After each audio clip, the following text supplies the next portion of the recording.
इसी तरह से रोहिंग्या को लेकर देश भर में चर्चा भी रही और राजनीति भी गर्म होती रही।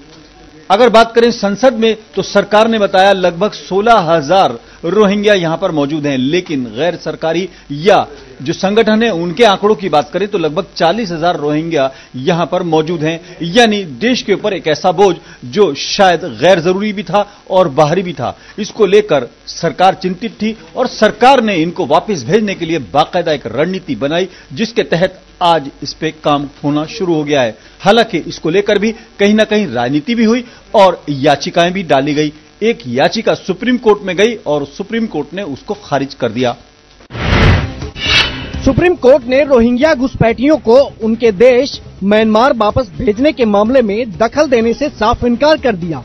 कोर्ट के इस फैसले के साथ ही असम में अवैध तरीके से रह रहे 7 रोहिंग्या घुसपैठियों को म्यांमार वापस डिपोर्ट करने का रास्ता साफ हो गया है। मुख्य न्यायाधीश रंजन गोगोई ने वकील प्रशांत भूषण की याचिका को खारिज करते हुए इन्हें पहली नजर में ही म्यांमार का ही नागरिक पाया। केंद्र ने सुप्रीम कोर्ट को बताया कि म्यांमार ने इन लोगों को अपना नागरिक मान लिया है और वे इसे वापस लेने पर सहमत हो गए हैं। आपको बता दें कि ऐसा पहली बार हो रहा है कि रोहिंग्याओं को म्यांमार भेजा जा रहा है। इस मामले की सुनवाई के दौरान प्रशांत भूषण ने कहा कि सुप्रीम कोर्ट को रोहिंग्याओं के जीवन के अधिकार की रक्षा करने की अपनी जिम्मेवारी का एहसास होना चाहिए। इस पर सीजेआई रंजन गोगोई ने कहा कि हमें अपनी जिम्मेवारी पता है और किसी को इसे याद दिलाने की जरूरत नहीं है। केंद्र सरकार ने बेंच को बताया कि 7 रोहिंग्या 2012 में भारत में अवैध तरीके से घुसे थे और इन्हें फॉरेन एक्ट के तहत दोषी पाया गया था।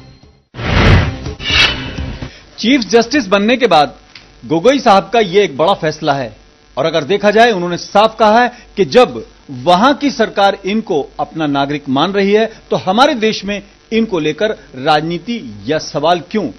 आखिरकार गोगोई साहब ने ये खारिज कर दी और याचिका एक तरह से नल एंड वॉइड हो गई है और अब इनको वापस भेजने का रास्ता साफ हो चुका है। कुल मिलाकर रोहिंग्या को लेकर सरकार की नीयत और नीति बिल्कुल स्पष्ट है कि कोई भी बाहरी आदमी बर्दाश्त नहीं किया जाएगा। कैमरामैन कन्हैया के साथ आजाद खालिद, JK 24/7 न्यूज। पूर्वी दिल्ली एमसीडी के सफाई कर्मचारियों ने आज मुख्यमंत्री अरविंद केजरीवाल के आवास के बाहर जमकर नारेबाजी की। उन्होंने आवास का घेराव भी किया। भारी संख्या में इस बीच वहां पर पुलिस भी तैनात कर दी गई।